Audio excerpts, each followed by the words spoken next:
Squad, l'allié agile et performant de votre relation client, vous présente l'émission Checkpoint.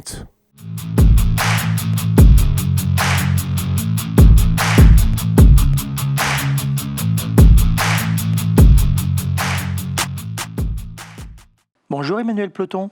Bonjour Daniel. Vous êtes actuellement directeur de l'expérience client Pro PME chez Orange. C'est quoi votre job ? Alors, depuis 5 ans, je suis effectivement directeur de l'amélioration de l'expérience client. Donc, mon job, c'est d'être à l'écoute des besoins, des attentes de nos clients. Ça, c'est le premier point. Et surtout, de faciliter leur vie. On est sur un monde en B2B, donc sur des professionnels entre 0 et 50 salariés. Un temps qui est précieux, encore plus que pour nous particuliers, un temps qui est précieux pour les professionnels. Et l'ambition que je porte avec bien sûr Orange et mes collègues, c'est de leur faciliter la vie lorsqu'ils ont besoin d'un contact, d'un service, d'un produit, de faire en sorte, comme on dit, que le parcours soit fluide, sans irritant et avec le moins d'efforts possible. Donc dans ce périmètre très large, je travaille sur l'analyse des verbatims, par exemple, sur les différents sondages, à identifier les points où on est fort, ça fait toujours plaisir, mais surtout à identifier les points qui présentent encore aujourd'hui des difficultés et qui font que nos clients nous appellent, nous contactent parce qu'ils ont besoin d'aide de notre part. Donc c'est un ensemble de projets que je pilote ou sur lesquels je contribue, essentiellement sur des sujets très transverses. On peut imaginer que le monde des télécoms est un grand groupe, nécessite de faire intervenir beaucoup d'acteurs différents. Je dirais c'est aussi, sans rentrer dans la suite de nos sujets, c'est aussi l'intérêt de cette fonction. On n'est pas seul, on n'est jamais seul, on est plutôt une espèce de carrefour. Parfois je parle de tour de contrôle ou de tour d'horizon, un peu un phare qui fait appel à droite, à gauche, à plein de fonctions différentes, au bénéfice, comme je disais, de l'amélioration de l'expérience de nos clients. Donc fonction très intéressante qui ne s'arrête jamais. Ou en tout cas, peut-être que le jour où elle s'arrêtera, ça voudra dire qu'on est absolument sans couture sur l'ensemble de nos parcours. Je ne crois pas qu'une entreprise aujourd'hui puisse se dire qu'elle a à régler tous ses sujets clients. Quand on en règle un, on a ce fameux tapis roulant, un qui est réglé, et bien forcément avec les avancées technologiques, avec le lancement de nouveaux projets, avec surtout l'exigence et les attentes qui évoluent, les exigences des consommateurs qui évoluent. En fait, on doit être toujours ouvert, attentif à se dire quelle est ma prochaine étape, qu'est-ce que je vais devoir régler ou anticiper demain. Donc c'est un tapis roulant qui avance et sur lequel finalement on ne s'embête jamais. C'est aussi l'intérêt et la richesse de ce métier. Comment s'est construit votre parcours professionnel ? Alors, le parcours professionnel, en remontant dans le temps, j'ai démarré par une école de commerce. Et puis, on se situe dans les années 93-94. Un environnement économique qui est compliqué, mais pour moi, la volonté de démarrer dans le milieu bancaire. Voilà, j'ai encore une affinité particulière avec l'environnement financier, la banque, notamment à travers des clubs d'investissement que j'ai pu monter dans mes parcours d'étudiant. Et la première entreprise que j'ai pu rejoindre, c'est la banque Cortal. Alors ça parlera peut-être, Cortal, c'est l'entreprise qui a lancé la banque à distance. Donc c'est déjà un précurseur de ce nouveau format de relation client. Dans les années 90, la relation client-banque se passe en agence physique.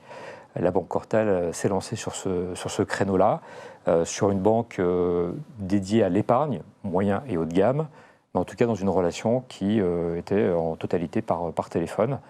Donc c'est un métier que j'ai démarré à l'occasion d'un congé maternité, remplacement congé maternité. Ça m'a permis de mettre le pied à l'étrier. J'ai pu démarrer à Lyon, puisque je suis originaire de la région Rhône-Alpes.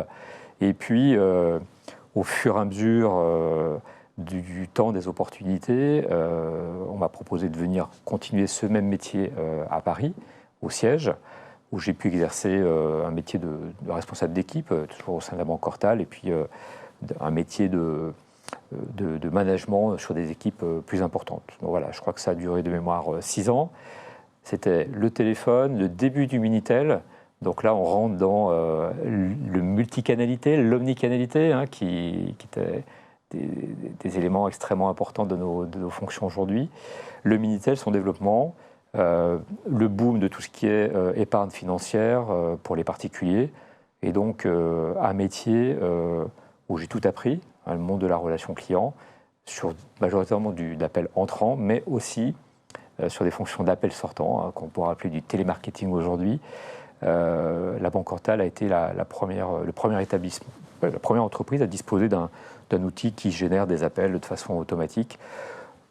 Une aventure passionnante, pour moi, la première expérience très marquante, entourée d'équipes ou de collègues ayant le même âge. On était vraiment dans le même move pour développer cette activité et aussi partager pas mal de choses en dehors du monde professionnel. Donc ça, c'était la première expérience. Ensuite, on se situe autour des années 2000.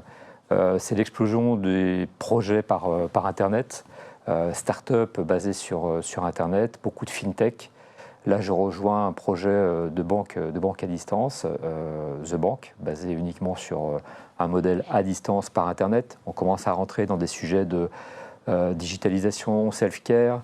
Apparaît à ces années-là l'email, donc là encore un nouveau canal de communication. Là, on est dans une start-up, un esprit start-up, un projet fabuleux, un des plus gros projets des années 2000 de lancement en France. Beaucoup de moyens. Malheureusement, le projet n'a pas pu arriver à maturité. L'idée était très bonne. Hein, l'explosion de la bulle Internet, l'arrêt des financements a fait que The Bank a dû s'arrêter. Je le compare souvent aujourd'hui à Boursorama Bank. Très beau succès. On aurait dû être à l'image de Boursorama Bank, mais on ne refait pas l'histoire. Je poursuis toujours dans le métier banque et relations clients. Autour un peu plus de 2000, c'est Groupama Banque qui lance sa banque. Les assureurs lancent leur banque. Les banquiers ont déjà lancé leur assurance depuis un moment. Groupama lance son établissement bancaire. Donc là, je rentre en tant que responsable du service client sur le site parisien. Et j'y suis resté une bonne quinzaine d'années, en grossissant avec la banque, en élargissant mon périmètre avec cette formidable aventure de démarrage, de déploiement, du domaine purement téléphone, service après-vente, on passe à du rebond commercial, donc une dimension objective, vente, conseil de produits.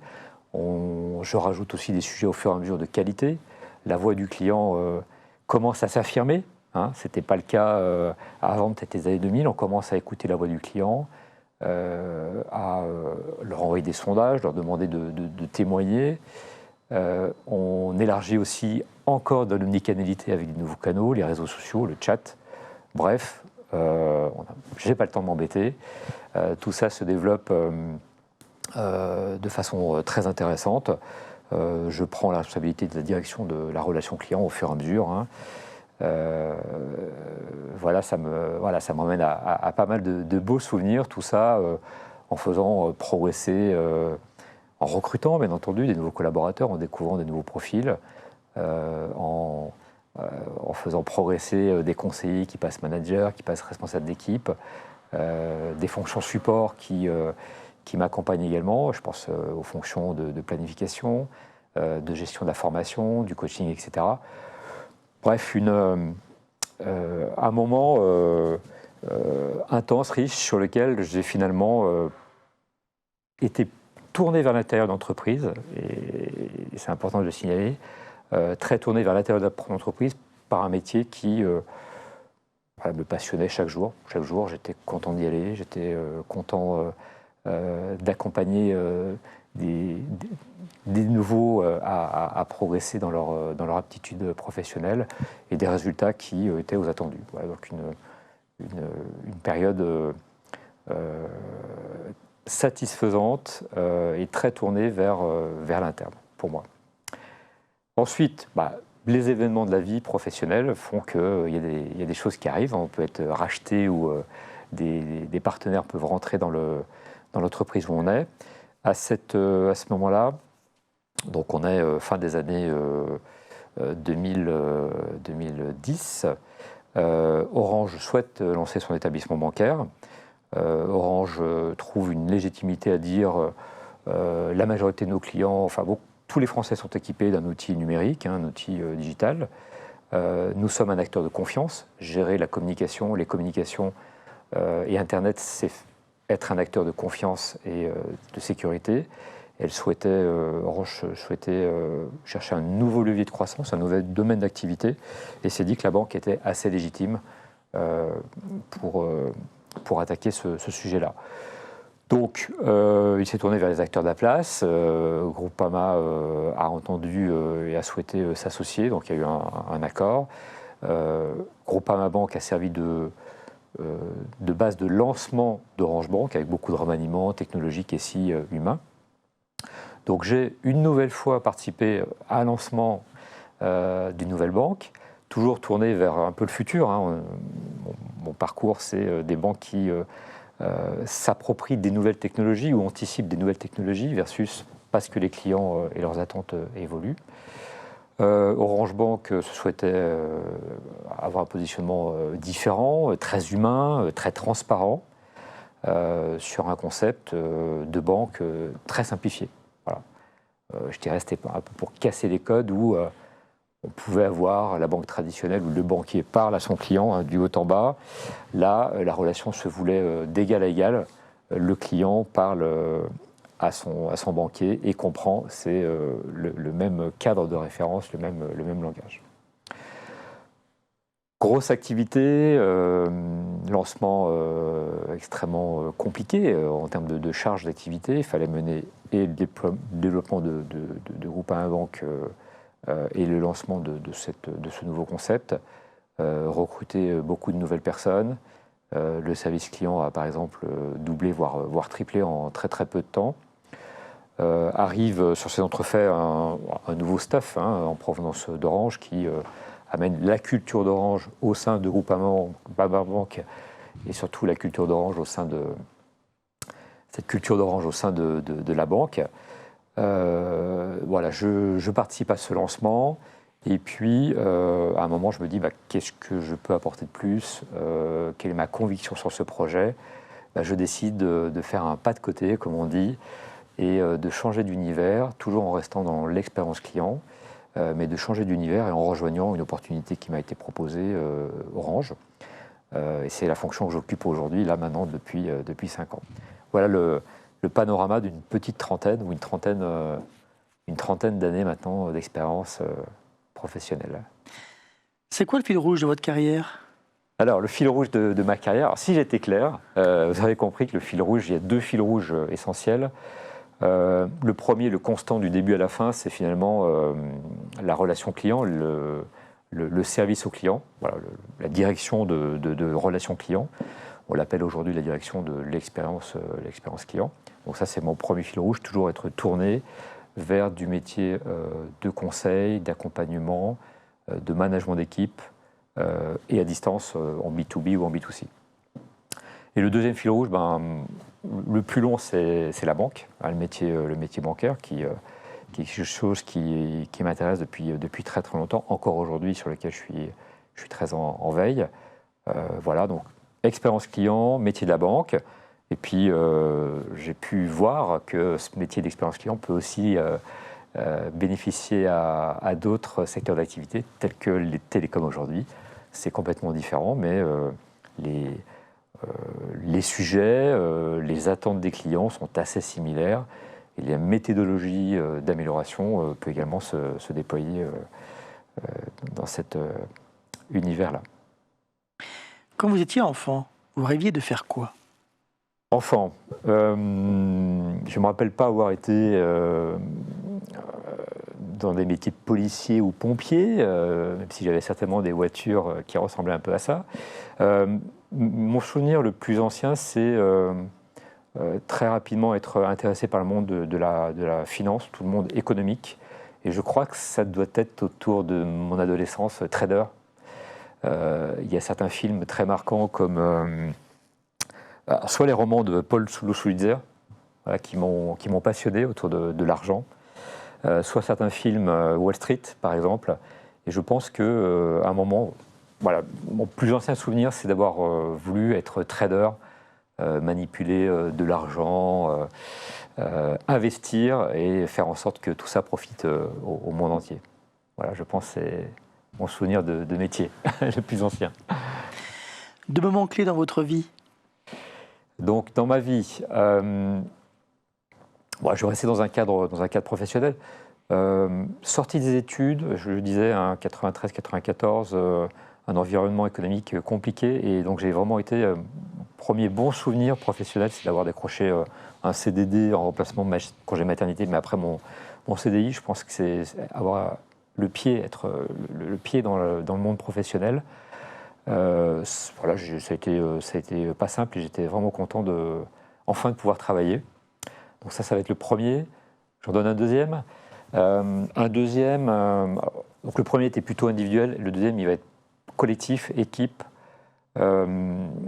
C'est la récompense à travers le concours élu service client d'année. Au sein de Groupama Banque, voilà, on a participé à ce concours, on a souhaité se challenger. Ça a été un moment fabuleux quand on a réussi. Surtout que nous, petite banque, Groupama Banque, c'est pas une banque très importante, on a réussi à prendre la première place à une banque traditionnelle française, une des 3 grandes banques traditionnelles françaises. Donc voilà, c'était un moment de souvenir, de joie, d'équipe, vraiment extraordinaire. Et ce bon moment, il se répète à chaque fois que dans ma suite de ma parcours professionnel, j'ai pu à nouveau gagner ce prix. Voilà, c'est partager un moment festif de récompense, mais cette fois collectif, avec un ensemble de collaborateurs et de collègues. De bons souvenirs. Qu'est-ce qui vous a donné le virus de l'expérience client? Un peu le hasard et peut-être certainement le naturel. Je ne me suis pas dit je vais être dans la relation client. Mes études m'ont fait que naturellement je suis allé vers voilà, école de commerce, c'est assez générique, donc il y avait commerce dedans, c'est-à-dire oui, vendre, négocier, avoir de la relation avec les autres. Je crois que c'est le virus, il est arrivé quand je suis rentré dans la banque en me disant donc la banque Cortal, ça se fait à distance, c'est du téléphone. C'est là où je me suis surpris peut-être à être bien dans ce monde de la relation client. Alors je me rappelle des premiers appels, pas facile. C'est un métier complexe.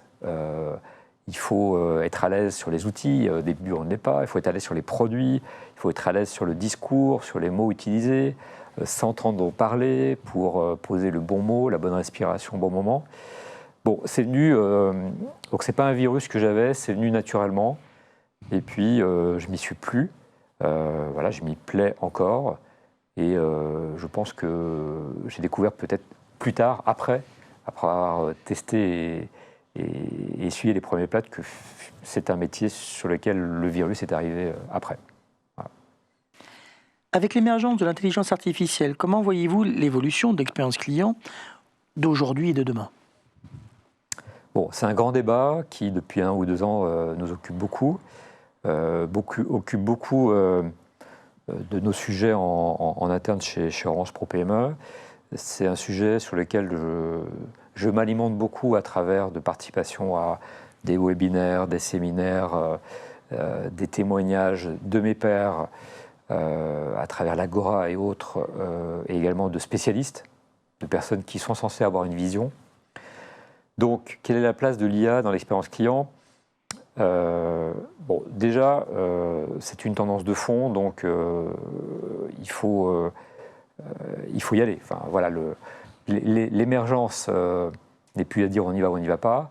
Il faut y aller, tout comme si je fais un petit coup de rétroviseur. Il y a 30-40 ans, la relation téléphone, on a bien fait d'y aller. La relation, l'ouverture d'un site internet, on a bien fait d'y aller, etc. La place, je dirais, il y a de la place pour tout le monde. Je partirais peut-être des besoins du client. On est dans l'expérience client. Qu'est-ce qu'un client aujourd'hui attend ? ils n'attendent pas tous la même chose. Donc, en tant qu'entreprise, on a la responsabilité de servir l'ensemble des attentes de nos clients, que ce soit Pierre, Paul ou Jacques, ou homme ou femme. On doit donc mettre à disposition des outils très digitaux, et l'IA va nous y aider. Aujourd'hui, on était plutôt sur des outils basés sur le site internet, des automatismes, etc. L'IA va apporter à travers les chatbots une dimension bien plus importante. Donc on doit avoir tout cet environnement de self-care où ceux qui sont à l'aise, ceux qui veulent interagir en 24/7 avec leur entreprise doivent pouvoir le faire. On a ensuite un autre format de clients qui sont plutôt en attente d'avoir une relation humaine. Donc pour cela, les outils traditionnels tels que le téléphone, voire l'email ou le chat vont perdurer. Donc je dirais qu'il faut conjuguer l'un et l'autre, il faut avancer sur ces deux côtés. Là, j'ai plutôt exprimé la partie relation côté client. On a aussi toutes les attentes en termes d'environnement de poste de travail. Et ça fait partie des sujets que je traite aujourd'hui au sein d'Orange Professionnel. On a de plus en plus conscience que l'IA est une valeur ajoutée extrêmement importante autour du poste de travail du conseiller, lui apporter des outils, des soutiens et bien entendu prendre en charge des tâches qui n'ont pas de valeur ajoutée. Voilà. Donc on travaille sur la mise en avant d'informations produits, plutôt que ce soit le conseiller qui aille la chercher, proactivement d'informations produits, la mise en avant d'argumentaires pour aider le conseiller à placer la bonne phrase, le bon mot, en regardant sa personnalité bien sûr, au bon moment, l'historisation des contacts pour gagner du temps. Tout ça, ça fait partie des choses qui sont en cours de déploiement chez nous. Ça prend du temps, parce que ça engage une révolution, une nouvelle révolution culturelle au sein de l'entreprise, sur lesquelles on doit donner beaucoup de sens et parfois travailler sur des préjugés, des inquiétudes qui aussi sont légitimes. Donc l'IA, si je reprends la question au fil de notre échange, oui, l'IA est une nouvelle composante. Je pense que il y a 10 ans, j'aurais dit que l'humain allait être de plus en plus remplacé par des machines. Voilà. On parlait des automatismes, des SVI automatiques, des sites internet. Et puis aujourd'hui, ma position a changé. L'humain restera bien là, on aura toujours besoin de conseillers et de conseillères. On aura toujours besoin, dans les moments critiques, sensibles, de s'appuyer sur un homme ou sur une femme. Donc, le sujet est plutôt de bien délivrer ces deux aspects pour que chacun des clients puisse s'y retrouver. C'est quoi l'empreinte que vous souhaitez laisser ? L'empreinte, je ne vais pas la laisser tout de suite, je peux imaginer qu'il me reste encore quelques années. L'empreinte, on parle d'empreinte pour les grands hommes, les grandes femmes. Moi, je n'ai pas cette ambition-là. Simplement, j'aimerais que les personnes que j'ai côtoyées, certains collaborateurs, par exemple, me disent Emmanuel, il a été quelqu'un sur lequel on a pu s'inspirer. Majoritairement, j'aimerais qu'on s'inspire de moi ou qu'on garde un souvenir de moi pour ma droiture professionnelle, ma rigueur, mon côté objectif des choses et humain, le plus humain possible. Voilà, donc j'espère que c'est ces valeurs-là en tout cas, c'est les valeurs que j'essaye de transmettre aux équipes que j'ai pu avoir. Certains me le reconnaissent, et c'est assez surprenant. On voit que le temps a passé et que les nouvelles générations disent merci Emmanuel de m'avoir éclairé, accompagné. Je pense à des collaborateurs qui aujourd'hui sont en changement de fonction. Donc il faut les aider dans leur réseau, il faut leur donner des conseils. J'espère les avoir inspirés sur les valeurs professionnelles. Des regrets sur votre parcours ? Les regrets. Alors là encore, on voit qu'on a une espèce de bilan de carrière, de mi-parcours, on va dire. Regret, moi je pense que j'en ai un, c'est de ne pas avoir travaillé assez tôt tout ce qui est ses pairs, travailler l'ouverture aux autres. Je m'explique, je disais en préambule, au sein de Groupama Banque, j'étais très heureux professionnellement, c'était formidable. Et j'étais vraiment fermé sur mes objectifs, fermé dans mon environnement, dans ma bulle professionnelle. Et j'ai pris conscience, il y a une dizaine d'années simplement, qu'on a besoin de s'ouvrir, donc de parler avec ses homologues, de rencontrer d'autres entreprises, de participer à des salons, des colloques, des séminaires, etc. Parce que c'est là où on vient s'inspirer, on vient s'alimenter et se nourrir. Voilà. Donc mon regret, c'est de ne pas avoir compris ça assez tôt. Bon, mais maintenant j'ai bien compris et je crois que j'ai passé largement la vitesse en étant très très ouvert, et je dirais que c'est un besoin pour moi au quotidien de rencontrer d'autres personnes. Je suis loin d'avoir la science infuse et on a besoin de visionnaires, de gens, de sociologues comme j'ai pu en rencontrer récemment, d'experts, de personnes indépendantes et de personnes qui sont soit dans mon monde des télécoms, soit dans des autres secteurs d'activité. Voilà, ça fait partie d'une brique très importante de ce que j'apprécie dans mon métier aujourd'hui. Alors vous êtes né la même année que Yvan Muller, qui est pilote français de VTCC, quadruple champion du monde. Alors quel est votre style de conduite vers les résultats attendus ? Alors, style de conduite, donc on rentre dans un univers que j'affectionne particulièrement, l'automobile. Mon style de conduite, je dirais que on passe par une période, la première étape du style de conduite, c'est préparer. Voilà. Je pense que dans la compétition, notamment de rallye, on va préparer les choses, on va planifier. Et là, ça fait partie des qualités qu'on me reconnaît. Se projeter sur les grandes étapes, anticiper, préparer, repérer. Voilà, un rallye, une course automobile, il y a une phase de repérage du terrain, où si on ne peut pas se repérer physiquement, on va se projeter en me disant « Tiens, j'imagine que ça va se dérouler comme ça ». Alors aujourd'hui, on peut aussi avoir des casques virtuels. Tiens, j'imagine que je vais rencontrer telle difficulté, telle facilité. Donc au maximum, se projeter dans l'intégration de tous les paramètres qu'on peut anticiper. Mon style de conduite, ça va être ensuite d'être bien accompagné. On parle d'un duo, il y a un pilote, sauf en Formule 1. En tout cas, ce que vous évoquez en termes de compétition de rallye, il y a forcément un copilote. Et le copilote, il est là pour donner un éclairage, c'est l'œil. C'est celui qui a beaucoup préparé et c'est lui qui va donner les informations qui sont essentielles. Dialogue entre le pilote et le copilote. Alors ensuite, dans la phase, on va dire le run,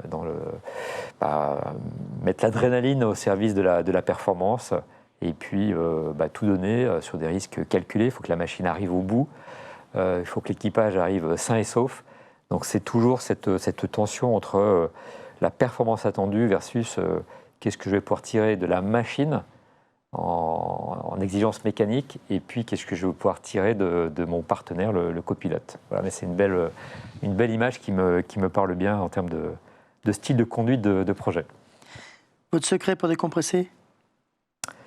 Alors, pour décompresser, de plusieurs petites choses, s'appuyer sur des passions. Alors, il faut toujours avoir 2 pieds, voire 3 pieds dans la vie. Il y a le monde professionnel, il y a le monde familial, évidemment. Et puis avoir des passions qui permettent d'être des sources des soupapes de décompression. Bon, j'ai quelques passions autour. Moi, j'aime bien cuisiner.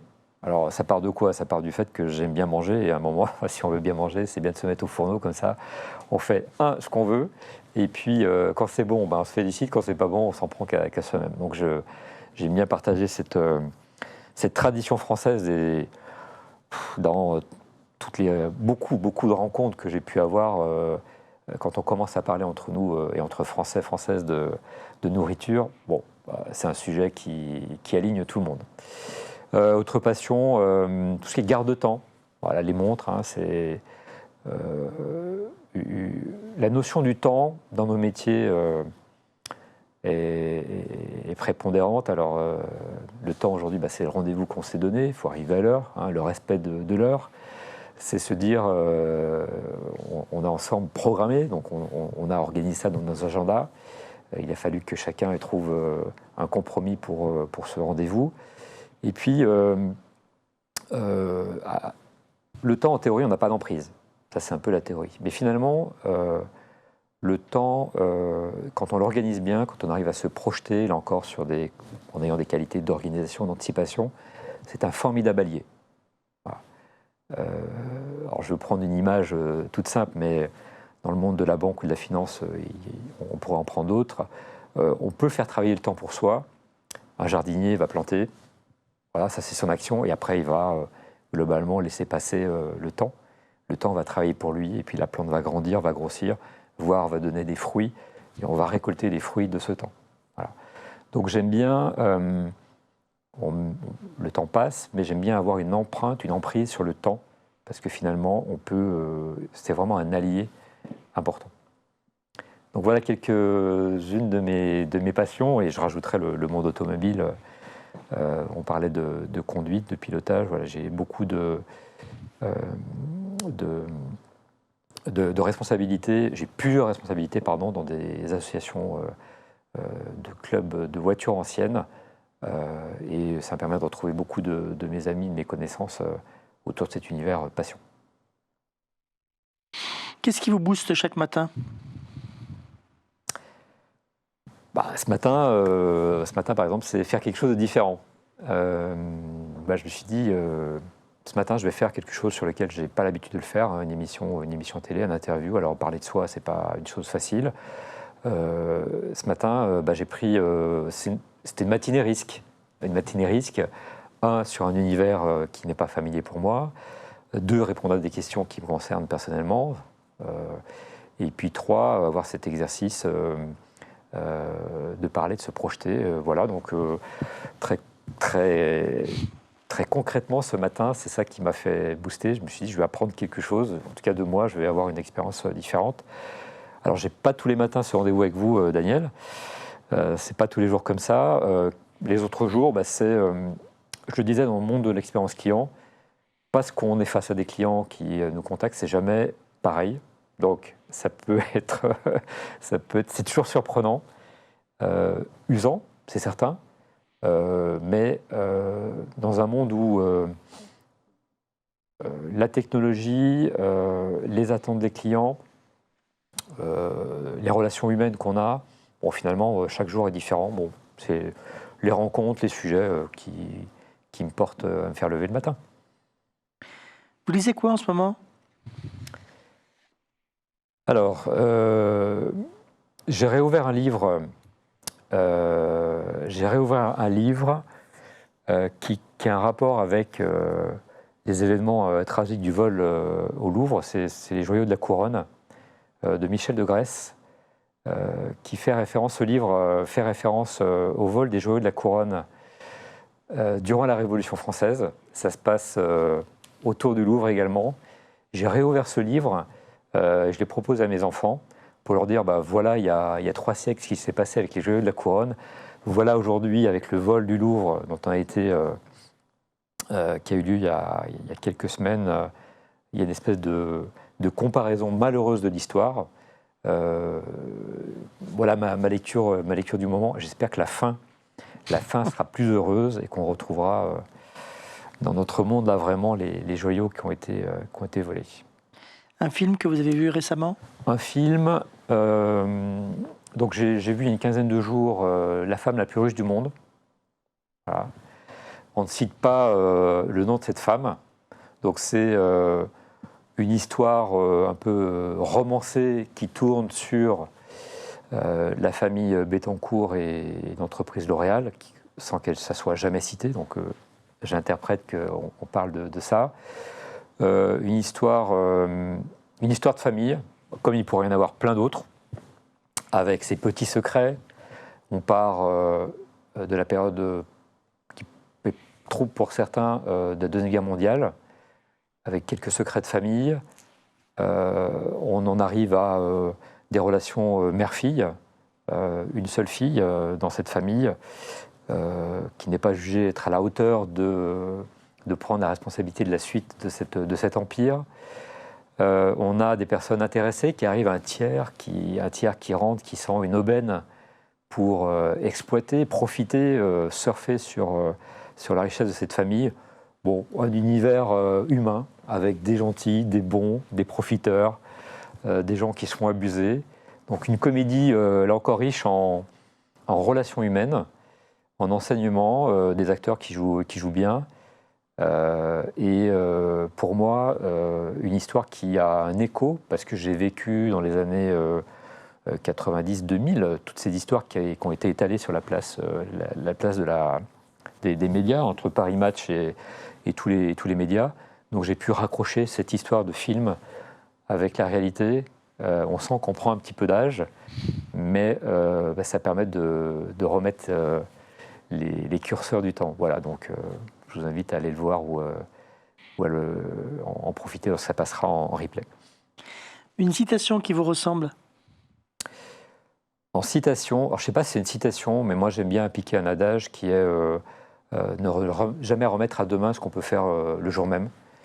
Je suis un grand fan de quand c'est fait, alors c'est un deuxième adage, quand c'est fait, ce n'est plus à faire. Et donc je m'applique vraiment ça parce que ça peut être des petites victoires et je ne suis pas un adepte de la liste to do qui prend de l'ampleur, qui prend plusieurs pages. Ma liste des to do est souvent très très réduite parce que je préfère faire l'action, libérer mon esprit, voilà, de A à Z, et passer à autre chose pour concentrer mon énergie. Voilà mes deux adages que je pourrais citer. Qu'est-ce qui fait encore courir Emmanuel? De plus en plus, se dire que demain, ça sera une nouvelle rencontre avec quelqu'un de surprenant. Voilà, avec l'accumulation d'expérience, on recherche à rencontrer des personnes de plus en plus atypiques et on est, je pense, surtout ouvert, avec de moins en moins d'œillères. Je pense qu'au début de ma carrière professionnelle, j'avais des choses très établies, des convictions très fermes et un manque d'objectivité ou d'ouverture. Et avec l'âge, on se rend compte que n'importe qui a un intérêt dans l'échange. Donc j'espère que la prochaine rencontre, aujourd'hui, demain, cette semaine, m'apportera quelque chose. Et que j'apporterai aussi quelque chose. Pour finir, qu'avez-vous écrit sur le livre d'or? Sur le livre d'or, j'ai écrit que le métier que j'exerce, ce métier de la relation humaine, on ne peut que le pratiquer que si on l'aime. On aime l'humain. On aime l'humain. C'est un métier de relation, un métier de commerce. Et forcément, ça passe par être ouvert avec ses collègues, sa hiérarchie, ses collaborateurs, et avoir confiance, et ses clients bien sûr, et avoir confiance. Et ce que j'ai écrit porte aussi sur le fait, c'est que par défaut, il faut accorder la confiance en disant que la personne que j'ai en face de moi, elle n'est pas là pour avoir une entourloupe pour me faire du mal. Par défaut, l'homme est bon. Et pour reprendre exactement la phrase, je l'illustre par le début de la citation de Rousseau. Alors c'est que le début de la citation, parce que la chute est moins bien. Donc Rousseau dit « Au début, l'homme est naturellement bon ». Alors j'ai rajouté que la femme aussi, pour être tout à fait honnête. Et je pense sincèrement que on doit avoir un état d'esprit ouvert et positif lorsqu'on rencontre quelqu'un en disant il va m'apporter quelque chose. Et c'est comme ça que se crée le début d'une bonne relation. Voilà, l'homme et la femme est naturellement bons.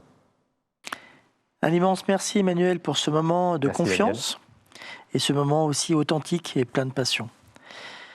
C'est la fin de ce numéro. Je vous donne rendez-vous pour la prochaine étape humaine, bien évidemment, de Checkpoint sur ANews Expérience Client, où nous continuerons encore et encore à explorer et à célébrer les talents du monde de l'expérience client et de la culture client. Encore merci Emmanuel. Merci pour votre invitation. Squad a été heureux de vous présenter Checkpoint. Expert en vente simple et complexe, service client et assistance, IA et monitoring intelligent, performance et flexibilité.